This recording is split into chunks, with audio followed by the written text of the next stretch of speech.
Hey guys, welcome to Rosie's Dessert Spot. In this tutorial we'll be creating a fun Venom cake. This is a superhero collaboration with the awesome Jenny Sweets, who's prepared a Batman cake for you guys.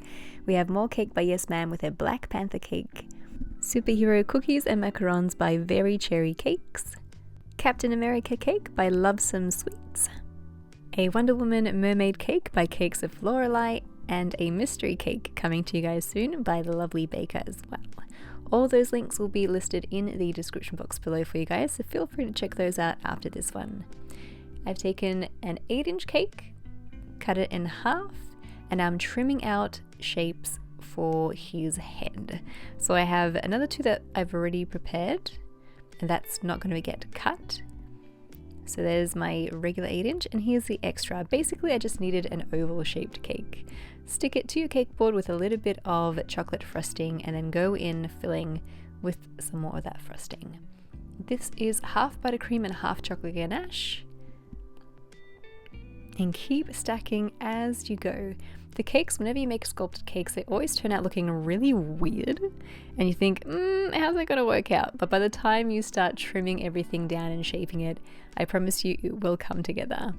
Trim down the sides and then start rounding off the very top. I have a photo that I'm looking at constantly, sort of glancing over and cutting, and this really helps guide the whole trimming and shaping process. Take off a little bit of cake at a time. It's hard to put back cake, so that's why you want to take off a little bit at a time. Cut out the shape of his eyes, little indents for his mouth as well, and just shaping around his non-existent nose. You can take some of that cut off, mix it with the frosting, and then roll it into a cake pop. And I've created 2 logs for this and added it on over his eyes for his eyebrows. Once that's all shaped and ready, add some of that buttercream and dark chocolate ganache frosting. I'll have the recipe for both the buttercream and the dark chocolate ganache listed in the eye icon, and also links in the description box below. I've used my small spatula for this and then taken a really flexible acetate sheet and just gone around to smooth it out. Over in his eyes, you could use a kind of like a cloth, like the Vivo paper towels, to help smooth that out, or you could use your spatula instead. Into the fridge she goes to set completely, and then drape some black fondant over the top. My fondant's been rolled out to about 3 millimeters in thickness, and I'm just gently undoing the pleats and massaging this fondant over the chocolate ganache and buttercream covered cake.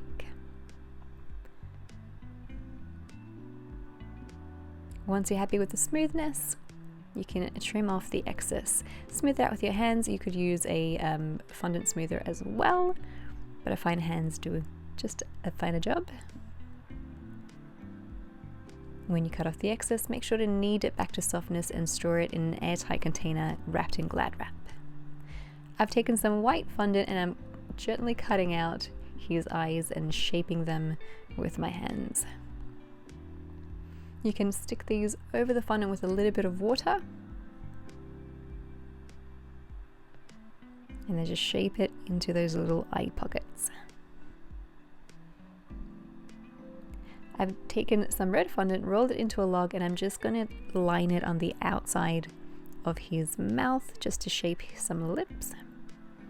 And it's not so much lips as it is the gums for his mouth.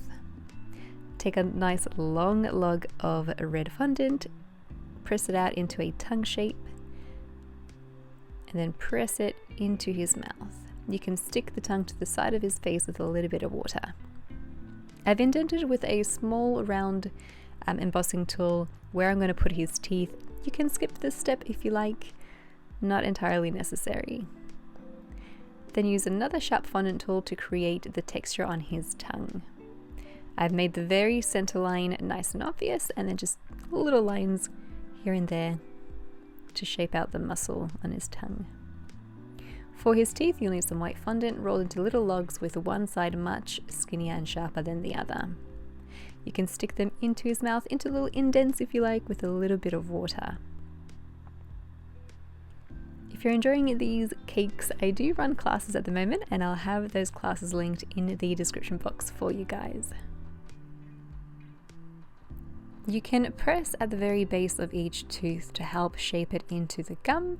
It also helps kind of blend it so the gums look a little bit more realistic.